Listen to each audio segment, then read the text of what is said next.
ہم پڑھ رہے ہیں ٹائپس آف ناؤنس کے متعلق یعنی ناؤنس کی اقسام. تو اس ویڈیو میں ہم پڑھیں گے ایبسٹریکٹ ناؤن کے متعلق. ایبسٹریکٹ ناؤن دراصل کانکریٹ ناؤن کا بالکل الٹ ہوتے ہیں. جیسے کہ کانکریٹ ناؤن جو ہوتے ہیں وہ ہوتے ہیں ٹھوس چیزوں کے نام. مثال کے طور پر ٹیبل، فلاور، آئس وغیرہ. یعنی ایسی چیزیں کہ جن کے متعلق ہم انہیں دیکھ کر، چھو کر، سونگھ کر، چکھ کر یا پھر ان کی آواز سن کر ان کے متعلق بتا سکتے ہیں کہ وہ چیز کیسی ہے.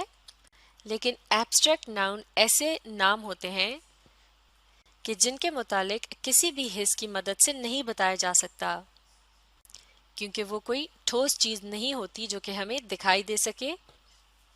نہ ہی ان کی کوئی آواز ہوتی ہے، نہ خوشبو، اور نہ ہی ان کو چھوا جا سکتا ہے یا پھر انہیں دیکھا بھی نہیں جا سکتا. تو ایسے کون سے الفاظ ہو سکتے ہیں کہ جن کے بارے میں ہم صرف سوچ سکتے ہیں؟ یہ الفاظ ہو سکتے ہیں لو یعنی محبت، کریج یعنی بہادری، سلیپ یعنی نیند، چائلڈہڈ یعنی بچپن. تو یہ تمام الفاظ جو ہیں یہ ایبسٹریکٹ ناؤن کی چند اقسام ہیں.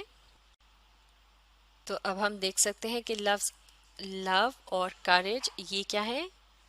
یہ ہیں ایک قسم کے ایبسٹریکٹ ناؤن ہے، کیونکہ ان کے متعلق کسی بھی حس کی مدد سے نہیں بتایا جا سکتا، کیونکہ یہ کوئی ٹھوس چیز نہیں ہوتی.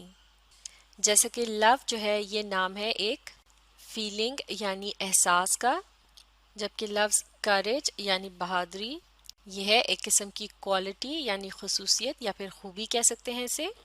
جیسا کہ اگر کوئی شخص بہادر ہو تو ہم کہیں گے کہ یہ اس کی کوالٹی ہے یعنی خوبی ہے. اب دیکھتے ہیں لفظ سلیپ اور لفظ چائلڈہڈ کو.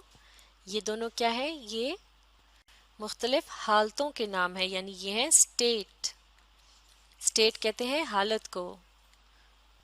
جب آپ سو رہے ہوتے ہیں اس کا مطلب ہے آپ نیند میں ہوتے ہیں. تو لفظ نیند جو ہے یہ اس کا تعلق ہے ایک اسٹیٹ یعنی حالت سے. اسی طرح سے چائلڈہڈ یعنی بچپن کا زمانہ، اس کا تعلق ہے حالت بچپن سے، یعنی یہ بھی ہے ایک اسٹیٹ یعنی حالت. تو اب ہم سمجھ سکتے ہیں کہ ایک ایبسٹریکٹ ناؤن جو ہوتا ہے وہ کسی بھی فیلنگ یعنی احساس، کوالٹی یعنی خوبی، یا پھر اس کی جگہ کوئی خامی بھی ہو سکتی ہے، جیسا کہ ہے لفظ ویکنس یعنی کمزوری. اور اس کے علاوہ ایک ایبسٹریکٹ ناؤن جو ہے وہ کسی بھی حالت کا نام بھی ہو سکتا ہے، جیسے کہ سلیپ یا چائلڈہڈ، یعنی یہ ایک اسٹیٹ کا نام بھی ہو سکتا ہے. اب ایک جملے میں ایبسٹریکٹ ناؤن کا استعمال دیکھتے ہیں. The brave man jumped into the river to save the child. یعنی اس بہادر آدمی نے بچے کو بچانے کے لیے دریا میں چھلانگ لگا دی. تو یہاں لفظ بریو یعنی بہادر، اس کی مدد سے ہمیں پتہ چل رہا ہے کہ یہ شخص جو تھا یہ دلیر تھا یعنی بہادر تھا. اور لفظ بریو جو ہے یہ کسی ٹھوس چیز کا نام نہیں ہے، بلکہ یہ کیا ہے؟ یہ ہے ایک کوالٹی کا نام، اس لیے یہ کہلائے جائے گا ایبسٹریکٹ ناؤن. تو ان تمام ایگزامپلس کو سمجھنے کے بعد اب ہم آسانی سے سمجھ سکتے ہیں کہ ایبسٹریکٹ ناؤن کیا ہوتا ہے. ایبسٹریکٹ ناؤن کا کام ہوتا ہے it names a feeling, quality اور اے اسٹیٹ. یعنی ایبسٹریکٹ ناؤن کو استعمال کیا جاتا ہے کسی بھی احساس، خوبی یا پھر حالت کے نام کے طور پر. جیسا کہ فیلنگ کی ایگزامپلز ہیں لو یعنی محبت اور فیئر یعنی خوف، یہ ہیں مختلف احساس. اور کوالٹی کی ایگزامپلز ہیں وائز یعنی عقل مند اور کیئرلیس یعنی لاپرواہ.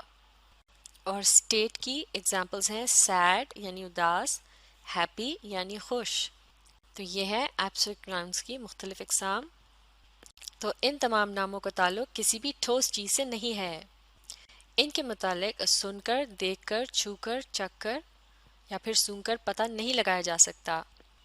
تو یہ ہوتے ہیں ایبسٹریکٹ ناؤن. ان کو اچھی طرح سے سمجھنے کے لیے آپ اس ویڈیو کو ری پلے کیجیے اور اس کے ساتھ ساتھ پڑھنے اور سمجھنے کی کوشش جاری رکھیے.